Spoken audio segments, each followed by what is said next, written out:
The Role of the Leader in Conflict Resolution by Angela Castro, Maribel Guzman, Stefan Ibal Gomez, Sean Colino, and Leonardo Catalan.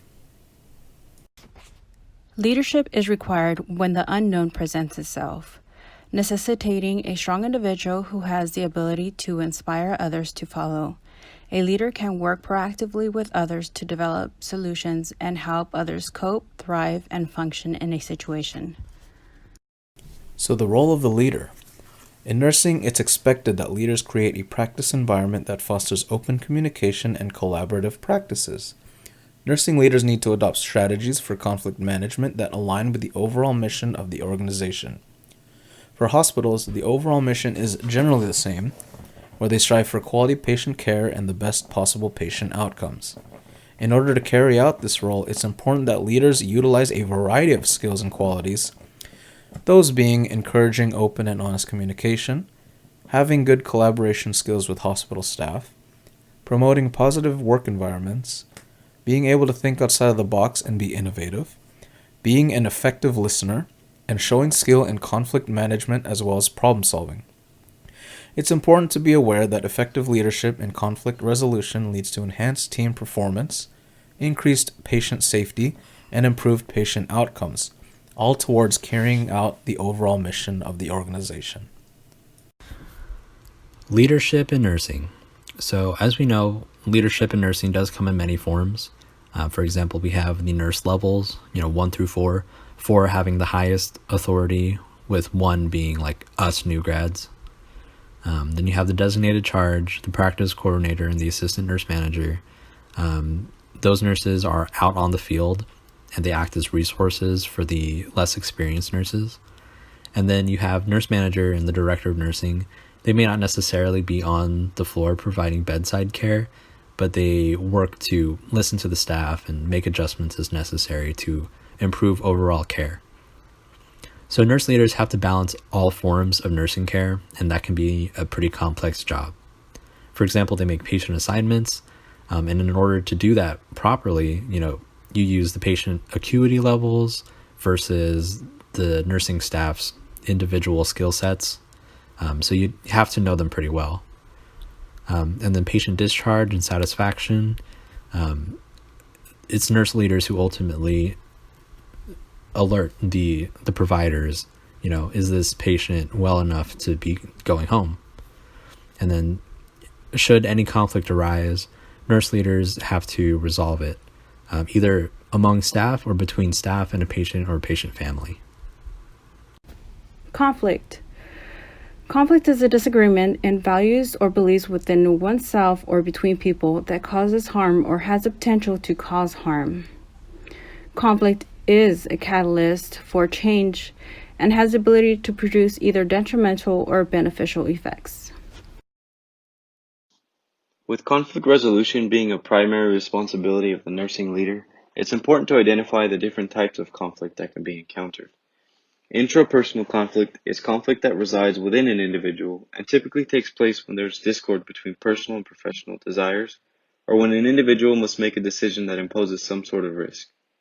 In the nursing leadership role, examples of intrapersonal conflict that may occur include scenarios such as deciding whether to initiate a quality improvement project despite employee dissatisfaction, or determining whether or not to accept a promotion despite personal hardship. Weighing the risks and benefits of resolving interpersonal conflict is a good rule of thumb for finding resolution. Interpersonal conflict occurs with 2 or more individuals, and usually happens when there is a disagreement between parties and difference of opinions. This type of conflict can arise between any 2 individuals and for many different reasons. Some examples include patient priorities differing from those of the treatment plan, family members not agreeing with patient treatment or dissatisfied with patient care, and nurses in constant disagreement with each other, creating hostility. As a nursing leader, it is important to identify this type of conflict quickly and act as a mediator to create a resolution that satisfies all parties when possible. Intergroup conflict occurs within 2 or more different groups and is often seen between leadership staff and floor staff. This type of conflict typically arises when staff feel a lack of structure and frequent disagreement between levels. Floor staff in this type of conflict might report feeling that problems aren't solved by leadership meetings, as well as unclear objectives and lack of efficient information exchange between levels within the department. This can have a major effect on morale and employee retention. Intra-group conflict is conflict that occurs within a group and is a result of problems within the group such as disagreement with policies, unfair opportunities for growth, and competition between peers creating barriers. Examples that can lead to intra-group conflict include staff competing to be in development activities, staff constantly seeking to outdo each other and seek recognition, as well as the presence of cliques and intra-groups with different ideals. Interprofessional conflict in the acute care setting most often occurs between nurse and physician. However, the term refers to conflict that occurs within the healthcare team as a result of variations in role boundary, scope of practice, responsibility, and accountability.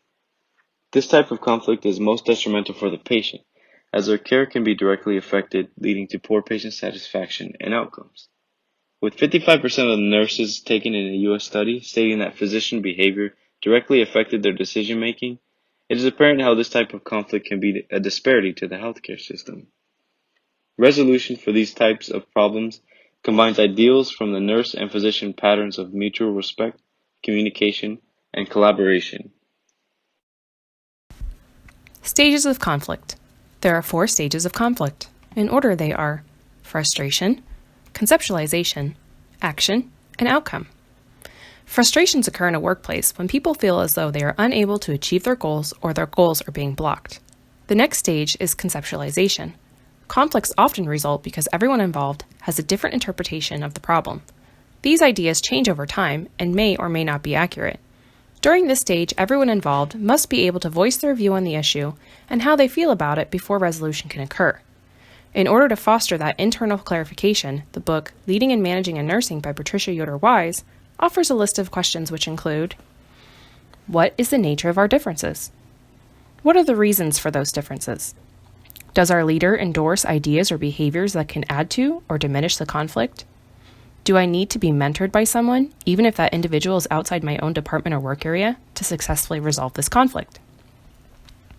The action stage of conflict can seem similar to the conceptualization stage, as it can include behaviors such as having dialogue about the conflict and seeking additional resources for information. However, the actions must be taken with the goal of resolving the conflict, and the closer the actions match up to the conflict, the more likely it is that resolutions can occur. Essentially, if the conflict is about procedures for a sterile catheterization, looking at the hospital policy on it is a good idea, while looking at the policy on IV insertion may be a bad match. The last stage is outcomes. These may be tangible or intangible, and with the most desired outcome being that the conflict is resolved. Conflict that is constructive is most successful in resulting in resolution and can result in the following outcomes listed by Yoder Wise. Growth occurs, problems are resolved, groups are unified, productivity is increased, and commitment is increased. Poor resolution can result in stagnation of the issue or no further movement and can be destructive, resulting in the following, also listed by Yoder Wise. Negativity, resistance, and increased frustration. Resolutions diminish or are absent. Groups divide and relationships weaken. Productivity decreases and satisfaction decreases. Modes of conflict resolution. The 5 modes of conflict resolution include avoiding, accommodating, competing, compromising, and collaborating. In order to effectively handle conflicts between healthcare providers, one must understand the approaches commonly used in conflict resolution. These modes are often seen as either being assertive or cooperative, with most people using a mixture of modes. Each mode has its own good and bad qualities, and while some may seem at first to be a poor method of resolution, they can be very effective in certain situations. Avoiding is a mode of conflict resolution that can be seen as uncooperative and unassertive and only results in the postponement of the conflict. While postponing a problem over a long period of time usually results in more conflict, it may still sometimes be necessary to use this mode. For instance, this mode may need to be used during an emergency situation where it is not appropriate to resolve the conflict in that moment because it may endanger the patient.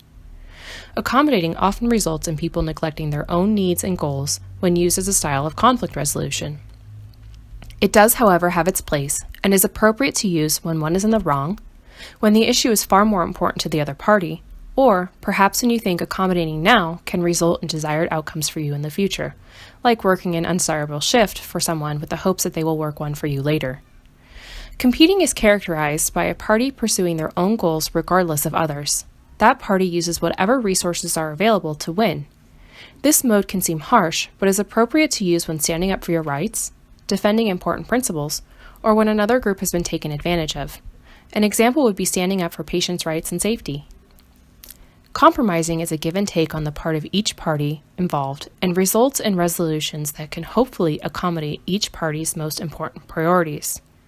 It involves both assertiveness and cooperation during the resolution and should be used for short-term resolutions when conflicting goals are both moderately important and when collaborating and competing modes are ineffective or inappropriate. Collaborating is the mode that most often results in both parties being able to achieve their goals, but is the most consuming of both time and resources. It is also most the creative mode and can allow for input from many parties.